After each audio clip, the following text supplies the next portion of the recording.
Okay जी, अब हमने बात करनी है अबाउट कॉर्निया, ठीक है। तो कॉर्निया में से हम सबसे पहले बात करेंगे अबाउट द कॉर्नियल अल्सर्स। तो इस चैप्टर में मोस्टली हैं ही कॉर्नियल अल्सर्स, ठीक है। अब कॉर्नियल अल्सर, सबसे पहले आपको ये बताना चाहिए व्हाट इज़ एन अल्सर और what is a corneal ulcer, ठीक है। अब अल्सर क्या होता है? एक अल्सर बन जाता है जब सपोज किसी भी चीज़ की कोई ऊपर कोई सरफेस इंटैक्ट लेयर होती है, उस लेयर में जब नेक्रोसिस और उसकी स्लफिंग ऑफ होती है, उसी को हम अल्सर कहते हैं, राइट। जब किसी भी चीज़ की जो सरफेस लेयर है, कोई सरफेस एपिथेलियम की लेयर में नेक्रोसिस स्टार्ट होगी और नेक्रोसिस के बाद वो लेयर स्लफ ऑफ हो जाएगी, तो अंडरलाइन जो चीज़ बचती है वो एक अल्सर ही बचता है, ठीक है। So corneal ulcer is a local defect या एक्सकवेशन है कॉर्नियल सरफेस की, ठीक है। कॉर्निया का जो सरफेस है उसका डिफेक्ट है, जिसकी वजह से वो क्या हो रही है, एक्सकवेट हो रही है, produced by sloughing of inflammatory necrotic tissue, ठीक है। तो कॉर्नियल अल्सर की डेफिनेशन पता होनी चाहिए। It is a local defect or excavation of the corneal surface which is produced by the sloughing of inflammatory necrotic tissue, right. अब हम बात करेंगे सबसे पहले about hypopyon ulcer. Hypopyon ulcer भी कॉर्नियल अल्सर है, बट इसकी डेफिनेशन में आपने दो चीज़ें याद रखनी है। इसमें आपके पास हाइपोपायोन बनता है विच इज हाइपोपायोन क्या होता है आपके पास, basically it is exudate in anterior chamber, ठीक है। अगर आपके पास एंटीरियर चैम्बर में जो आएगा, एंटीरियर चैम्बर है, वहां पे अगर एक्सुडेट की फॉर्मेशन हो जाए प्लस आयराइडोसाइक्लाइटिस हो, दैट इज हाइपोपायोन अल्सर, राइट। तो ये दो चीज़ें याद रखनी है हाइपोपायोन अल्सर में कि सबसे पहले आपके नाम से शायद जो है ना वो पता चल रहा है कि हाइपोपायोन बन रहा है, जो कि एक्सुडेट होता है एंटीरियर चैम्बर में। एंटीरियर सेगमेंट नहीं लिखना आपने, एंटीरियर चैम्बर में। और अराइडोसाइक्लाइटिस, अब इसकी क्या कॉजेज होती हैं, ठीक है। हाइपोपायोन अल्सर की कॉजेज क्या है? इसकी दो किस्म की कॉजेज हैं, इन्फेक्टिव भी हो सकती है एंड नॉन इन्फेक्टिव भी हो सकती हैं। Infective and non infective, right. अगर आपको मैं ये बुक से ही करवा दूं, ये अगर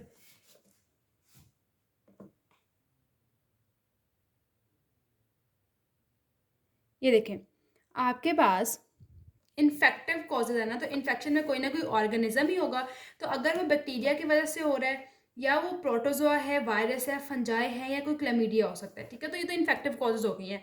अब नॉन इन्फेक्टिव कॉजेज में क्या क्या आप कर सकते हो, चलो मैं आपको वहीं पे एक्सप्लेन कर देती हूँ, राइट। आपके पास इन्फेक्टिव कॉजेज थी, इसमें आप कह दो हमें बैक्टीरिया का इन्फेक्शन है, जितने भी आपको ऑर्गेनिजम्स आपको जहन में आते हैं वो सारे लिखते हैं, बैक्टीरिया, वायरसेस, फंजाई, प्रोटोजा। अब नॉन इन्फेक्टिव है और पेशेंट को कॉर्निया में अल्सर बना हुआ है, तो आपको क्या क्या लग सकता है कि किस वजह से हो सकता है उस पेशेंट को हाइपर सेंसिटिविटी रिएक्शन हुआ हो। हाइपर सेंसिटिविटी, ठीक है। अब कौन सी है हाइपर सेंसिटिविटी, अब कौन कौन सी हो सकती है? टाइप 1 हो सकती है और टाइप 4 भी हो सकती है। हो सकता है उस पेशेंट के टीयर फिल्म में कोई प्रॉब्लम हो, राइट। तो आप वो भी कर सकते हो। टीयर फिल्म एबनॉर्मेलिटी की वजह से भी हो सकता है। अगर उस पेशेंट को कोई न्यूट्रिशनल डेफिशिएंसी है, ठीक है। न्यूट्रिशन डेफिशिएंसी तब भी हो सकता है आपके पास विटामिन ए की, विटामिन डी की डेफिशिएंसी होगी। अगर उस पेशेंट को कैरोटोपैथी हो गई है, एक्सपोजर कैरोटोपैथी है, फिर आप कह सकते हो कि उस पेशेंट में कोई बर्न्स है, केमिकल बर्न्स, उसकी वजह से भी हो सकता है, राइट। फिर पेशेंट को हो सकता है कोई ऑटो इम्यून डिजीज़ हो। जितनी भी पॉसिबिलिटीज़ हैं आपके जहन में आ रही हैं वो लिख दो, ठीक है। या आप कह लो कोई नर्व पैरालिसिस हो गई है, उसको आप क्या कहोगे, न्यूरो पैरालिसिस या न्यूरो पैरालिटिक कंडीशंस हो गई हैं। न्यूरो पैरालिटिक भी होती हैं और न्यूरोट्रॉफिक भी होती हैं, ठीक है। न्यूरोट्रॉफिक अल्सर, तो अब इतनी काफ़ी होती हैं। तो पेशेंट को हो सकता है हाइपर सेंसिटिविटी हो, या टाइप 1 हो, या टाइप 4 हो, टीयर फिल्म की नॉर्मेलिटी हो, न्यूट्रिशनल डेफिशिएंसीज हो, कैरोटोपैथी हुई हो, और फिर आप कह सकते हो कि इस पेशेंट को केमिकल बर्न्स थे, ऑटोम्यून डिजीज़ है, न्यूरो पैरालिटिक, न्यूरोट्रॉफिक है। फिर एक और चीज़ जो बहुत इंपॉर्टेंट सी है, आईलिड की कोई एबनॉर्मेलिटी हो।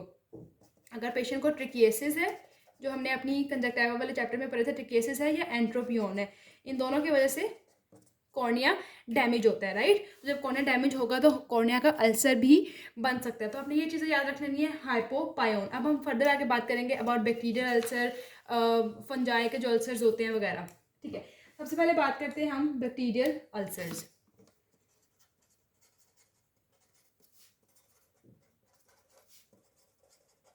इसका नेम ही सजेस्ट करे इन्फ्लेमेशन ऑफ द कॉर्निया या ulcer of the cornea because of bacteria cause by the bacteria. अब कौन कौन सी बैक्टीरिया कॉज करते हैं आपको ये पता होना चाहिए, कौन से बैक्टीरिया कॉज कर सकते हैं।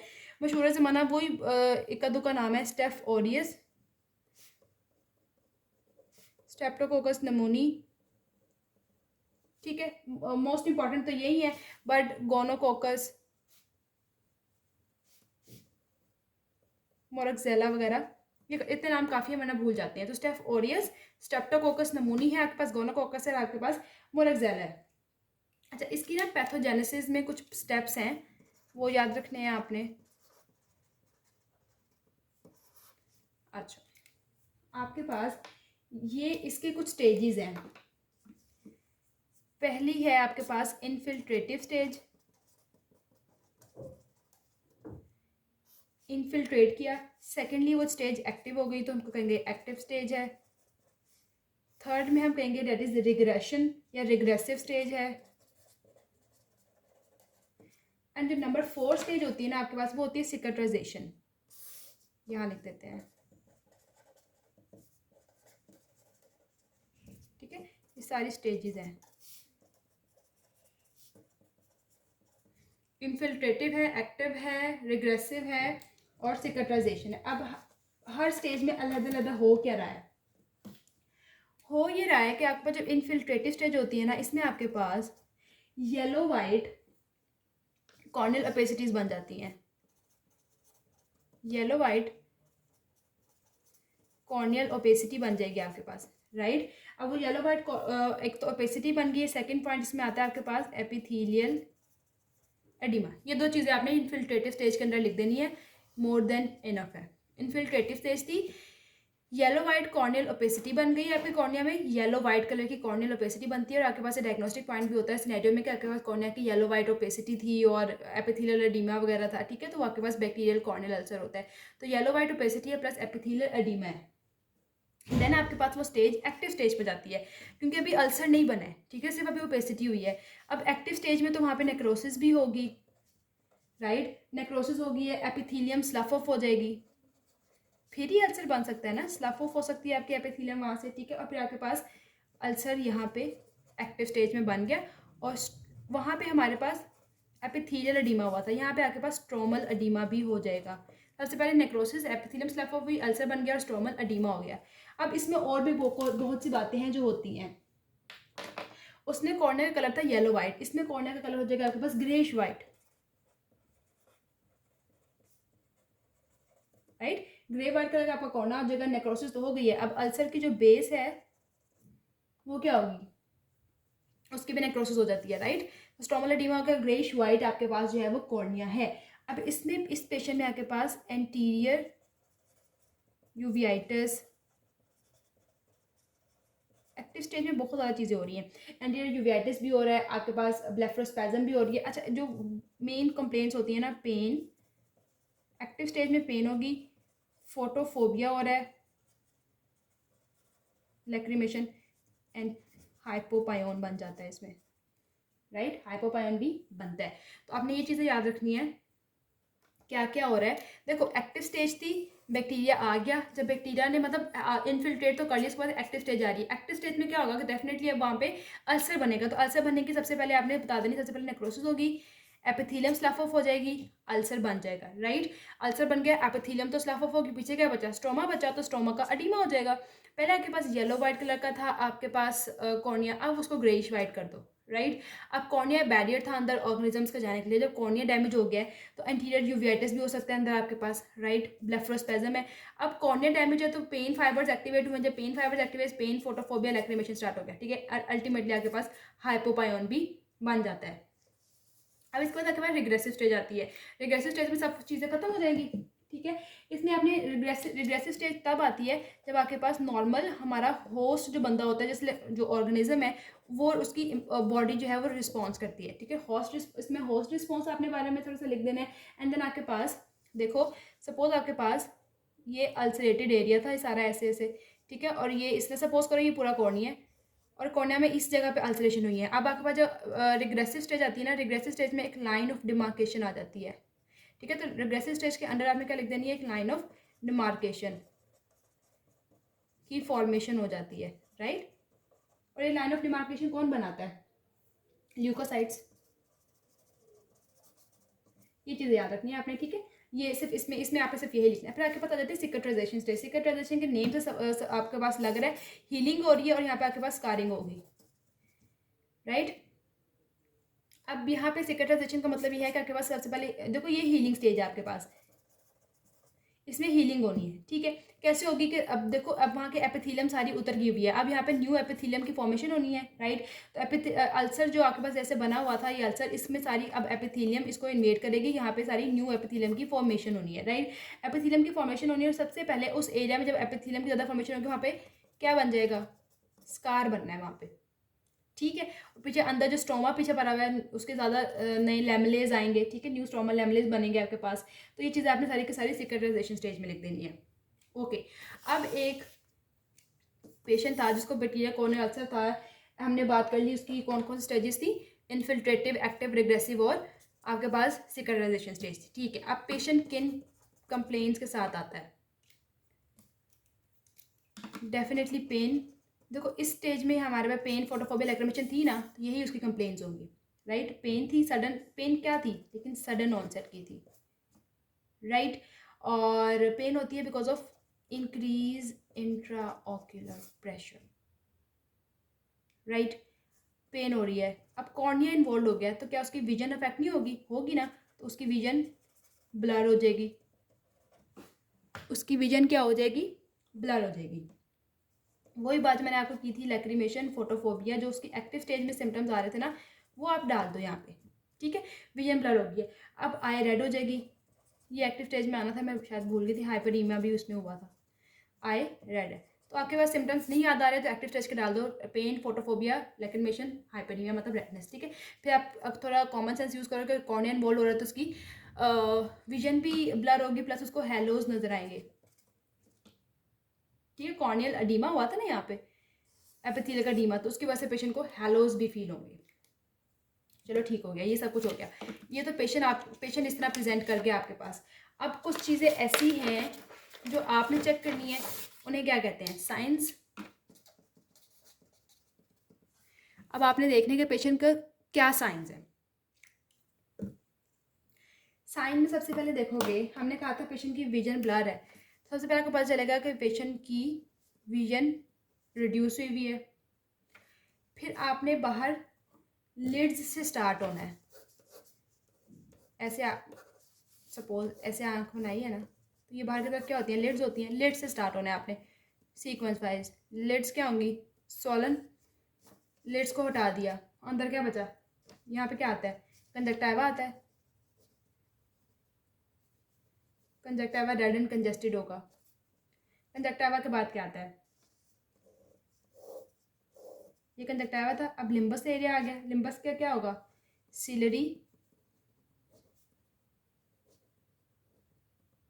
कंजेशन हुई भी होगी। अल्टीमेटली हम कॉर्निया पे पहुंच जाएंगे अब, राइट। कॉर्निया में क्या होगा, अल्सरेटेड एरिया मिलेगा, ठीक है। और अल्सर के देखो, अब सपोज हम ये कहते हैं कि ये आपके पास क्या है, ये एक कॉर्निया है, इसके अंदर ये एक अल्सर बना हुआ है, इस तरह करके ना रफ सा अल्सर बना हुआ है, ठीक है। ये अल्सर के अराउंड जो सारा एरिया होगा ना, वो हेजी होगा, ये चीज़ याद रखनी है आपने, ठीक है।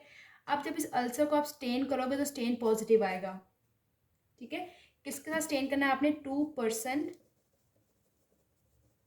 फ्लोरेसिन डाई से स्टेन करना है, और स्टेन क्या आएगा, पॉजिटिव। ही एक आपके पास डायग्नोस्टिक पॉइंट आ जाता है कि इसको बाकी प्रॉब्लम थी।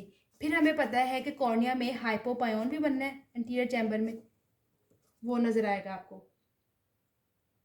फिर हमने कहा था हाइपोपायन बनता है तो साथ में आयराइडो साइक्लाइटिस भी होता है, ठीक है। इंट्रा ऑक्यूलर प्रेशर रेज मिलेगा। तो अभी तक क्या देखा हमने, विजन कम है, लिड्स, कंजक्टिवा, लिम्बस और कॉर्निया में अल्सरेशन है, हाइपोपायोन है और वो स्टेन पॉजिटिव आ रही है। डायग्नोस्ट आपको ये सब चीज़ें पता चल गई हैं। आपने अब जाना है डायग्नोसिस की तरफ। कौन से पॉइंट्स हैं जो आपको कंफर्म कर देंगे इसको वाकई बैक्टीरिया की वजह से अल्सर हुआ हुआ है। पहली बात, पेशेंट को पेन है। दूसरी बात, उसका स्टेन पॉजिटिव आया है जो आपने किया है। तीसरी बात, कॉर्निया हेजी है। चौथी बात, सीलरी कंजेशन हुई हुई थी। पांचवी बात, हाइपोपायन बना हुआ था। तो पेन, स्टेन पॉजिटिव आया, सीलरी कंजेशन थी, हाइपोपायोन था और हेजीनेस थी। अब हमने पेशेंट को मैनेज कैसे करना है।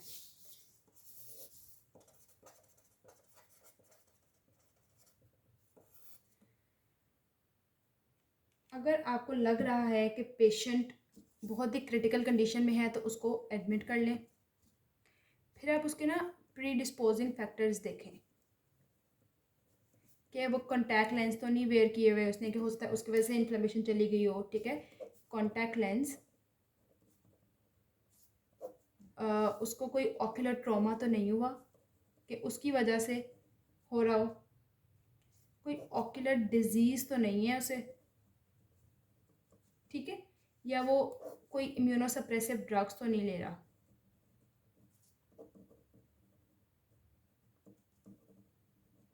ये चीज़ें हैं, ठीक हो गया।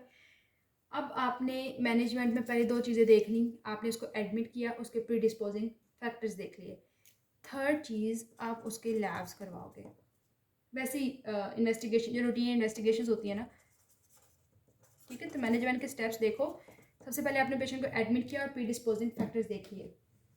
अब इन्वेस्टिगेशंस में सबसे पहले रूटीन इन्वेस्टिगेशंस कराओगे, blood CP, ESR, blood sugar, ठीक है, यूरिन काउंट, कंप्लीट यूरिन जो होता है। अच्छा, ये आपके पहले आपने ये पहले स्टेप्स तो ये किए। दूसरे, क्योंकि हमें शक है कि उसको बैक्टीरियल है तो हम क्या करेंगे, उसकी स्टेनिंग कराएंगे। कोने पे जहाँ पे अल्सर हुआ था उस एरिया को स्क्रैप करेंगे, ठीक है। उसकी आप वहाँ पे ग्राम स्टेनिंग कराओगे। ग्राम स्टेनिंग भी कर सकते हो या जीमसा। अभी आपको कंफर्म तो नहीं है ना कि ये बैक्टीरियल अल्सर ही है, तो फंजाई का भी तो हो सकता है। तो 10% जो आप करते हो पोटेशियम हाइड्रोक्साइड, वो जो आपने एक जो सैंपल लिया था उसको उसमें जब आप करोगे तो आपको पता चल जाएगा कि इसमें फंजाई था या बैक्टीरिया थे, राइट। तो आपके मैनेजमेंट ने पहली बात एडमिशन, सेकंड बात प्रीडिस्पोजिंग फैक्टर्स, थर्ड बात investigations. Now we have the fourth thing, आपने इसको ट्रीट करना है। तो चल गया इस पेशेंट को बैक्टीरियल अल्सर था, राइट। अब बैक्टीरियल अल्सर था, अब आपने इसको ट्रीट भी तो करना है, राइट। ट्रीट जब करना है तो आपने यहाँ पे देखते हैं कि हमने पेशेंट को क्या करना है। ट्रीटमेंट के लिए यहाँ से कुछ चीज़ें आपने नोट करनी है, राइट। सबसे पहले इन्फेक्शन को कंट्रोल करना है, फिर पेन को रिलीव करना है, और मतलब आपके एम्स क्या हैं, एम्स हैं कि उसका इन्फेक्शन जहाँ पे था वहीं पे रुक जाए, ठीक है, उसको पेन है वो ठीक हो जाए और परफोरेशन ना हो। तो इन्फेक्शन को ट्रीट करने के लिए सबसे पहली बात है आपने उसको टॉपिकली एंटीबायोटिक ड्रॉप्स दोगे, एंटीबायोटिक ऑइंटमेंट्स भी दोगे, ठीक है। और सिस्टेमिक तब देंगे जब बहुत ही मसला आगे की तरफ जा चुका है। टॉपिकल एंटीबायोटिक, याद रखो बैक्टीरिया है तो टॉपिकल एंटीबायोटिक ड्रॉप्स भी देने और सब कंजक्टिवल आपने एक इंजेक्शन दे देना है, बस, ठीक है। फिर आपने पेशेंट की 1 सेकेंड पेन को रिलीव करना है। तो पेन को रिलीव करने के लिए आप उसको साइक्लोप्लेजी से एट्रोपिन दे दोगे, ठीक है। अब एट्रोपिन क्या करेगा, सिलरी बॉडी के स्पैज़म को सही करेगा, उससे पेन खत्म हो जाएगी पेशेंट की, राइट। और क्या करेगा, पोस्टीरियर साइनक के नहीं बनने देगा, ठीक है, पोस्टीरियर साइनक की फॉर्मेशन नहीं होगी, एंड देन आपके पास एक्सुडेट फॉर्मेशन नहीं होगा, एट्रोपिन दे दिया, एनाल्जेसिक्स दे दिए, एंटीग्लूकोमा ड्रग्स दे दिए। हमने अभी बात की थी कि पेशेंट का इंट्राऑक्यूलर प्रेशर रेज होता है, तो इंट्राऑक्यूलर प्रेशर को रेज से बचाने के लिए एंटीग्लूकोमा भी ड्रग्स देंगे, एट्रोपिन देंगे, एनाल्जेसिक्स देंगे। ये हो गया control infection and control pain, तो जो दो ऑब्जेक्टिव्स थे। अब आपने प्रिवेंट किसे करना है? परफोरेशन को, राइट। अब परफोरेशन को प्रिवेंट करने से आपने कैसे रोकना है? 2-3 बातें तो आपको मैंने बताई है ना, अभी बता चुकी हूँ कि आपने कंट्रोल इन्फेक्शन है, कंट्रोल ऑफ पेन। अब परफोरेशन को प्रिवेंट करना है आपने। परफोरेशन को प्रिवेंट करने के लिए वही एंटीग्लूकोमा ड्रग्स देने हैं कि इंट्राऑक्यूलर प्रेशर मेंटेन होगा तो परफोरेशन के चांसेस कम होंगे। Pressure, bandage, right, bandage, contact lens, C alpha contact lens, paracentesis, जो मैं नाम लिख रही हूँ ना, इसकी डिटेल कोई खास ज़रूरत नहीं है करने की, खास नाम पता होना चाहिए। परफोरेशन को प्रिवेंट करने के लिए एंटीग्लूकोमा ड्रग्स देंगे, प्रेशर बैंडेज अप्लाई करेंगे, बैंडेज कॉन्टैक्ट लेंस देंगे, एंड देन आप क्या करोगे? पैरासेंटेसिस करोगे। फिर आपने पेशेंट को कहना है, उसको गाइड करना है कि स्ट्रेनिंग फैक्टर्स को अवॉइड करना है आपने, ठीक है, लाइक कफिंग, स्नीजिंग वगैरह। आप पेशेंट को कंजक्टाइवल फ्लैप लगा सकते हो, ठीक है, या थेराप्यूटिक कॉर्नियल ग्राफ्ट्स दे सकते हो, राइट, ठीक है। अब आपके पास 7 पॉइंट्स हैं: antiglaucoma drugs, pressure bandage, bandage contact lens, आपका पैरासेंटेसिस, स्ट्रेनिंग फैक्टर्स को अवॉइड करना है, कंजक्टिवल फ्लैप है, एंड थेराप्यूटिक कॉर्नियल ग्राफ्ट है। ये हमने किया है परफोरेशन को प्रिवेंट करने के लिए। लेकिन अगर परफोरेशन हो गई फिर क्या करेंगे? स्मॉल परफोरेशन के लिए कोई अलहदा ट्रीटमेंट है, लार्ज के लिए अलहदा है, राइट। अगर परफोरेशन स्मॉल है तो आप सिंपली क्या करो? टॉपिकल एंटीबायोटिक्स दे दो, ठीक है। टॉपिकल एंटीबायोटिक्स दे दिया आपने, वही आपने प्रेशर पैड तो अप्लाई करना ही करना है, right. Pressure pad and bandage apply किया आपने, यहाँ पे प्रेशर बैंडेज दिया था ना, और बैंडेज कॉन्टैक्ट लेंस दिए थे, वही चीज़ें आपने यहाँ पे भी अप्लाई करनी है। बैंडेज कॉन्टैक्ट लेंस तो देने ही देने हैं। अब क्योंकि परफोरेशन हो चुकी है तो टिश्यू एडहेसिव ग्लू यूज़ करनी है आपने, ठीक है, टिश्यू को जोड़ने के लिए। कंजक्टाइवल फ्लैप आप इधर भी दे रहे हो, तो परफोरेशन हो गई है। अगर स्मॉल परफोरेशन है तो टॉपिकली एंटीबायोटिक्स दोगे पेशेंट को। प्रेशर बैंड, मतलब फर्दर कॉम्प्लिकेशंस नहीं हो, pressure band, bandage, bandage contact lens, conjunctival flap, ये 3 चीज़ें ऊपर से ली है ना हमने, टॉपिकल एंटीबायोटिक्स और हमने टिश्यू एडहेसिव ग्लू, नए पॉइंट्स हैं यहाँ पे, प्लस थेराप्यूटिक केराटोप्लास्टी। क्या करोगे? थेराप्यूटिक, अब कॉर्निया में परफोरेशन हुई है ना, तो हम क्या करेंगे? केराटोप्लास्टी तो करनी पड़ेगी, ठीक है। यहाँ पे आइरिस प्रोलैप्स नहीं किया था स्मॉल परफोरेशन में। अब सपोज किसी पेशेंट को लार्ज परफोरेशन हो गई है, प्लस आइरिस तो प्रोलैप्स हुआ है इसमें, ठीक है। इसमें भी आपने एंटीबायोटिक्स देनी है, इसमें भी कंजक्टिवल फ्लैप देना है, इसमें भी थेराप्यूटिक केराटोप्लास्टी करनी है, ठीक है। तो लार्ज परफोरेशन के लिए हमने एंटीबायोटिक्स भी देंगे, कंजक्टिवल फ्लैप है, therapeutic keratoplasty plus amniotic membrane graft, एक लेवल सा पॉइंट है यहाँ पे। ये एक लहदा बात थी, बाकी वही है, ठीक है। अब इसकी ट्रीटमेंट भी डन होगी क्या? मतलब हमने जो था मैनेजमेंट में एडमिट किया पहले पेशेंट को, राइट। एडमिट करने के बाद प्री डिस्पोजिंग फैक्टर्स आपने चेक कर लिए, इन्वेस्टिगेशंस करवा ली, फिर आपने ट्रीट किया, इन्फेक्शन को पहले ट्रीट किया, फिर पेन को किया, एंड देन आपने उसकी परफोरेशन को प्रिवेंट किया। अगर परफोरेशन हो गई है तो क्या किया? सपोज अगर कुछ अल्सर्स हैं जो हील ही नहीं कर रहे, बैक्टीरियल अल्सर्स, फिर उसके लिए हम क्या करते हैं? 2 बातें पिछली ही हैं, कंजक्टिवल फ्लैप एंड थेराप्यूटिक केराटोप्लास्टी की। अलग चीज़ जो आपके पास आई है ना, वो आई है टार्सोरेफी, ठीक है। तो यहाँ पे आपका हो गया बैक्टीरियल अल्सर कंप्लीट।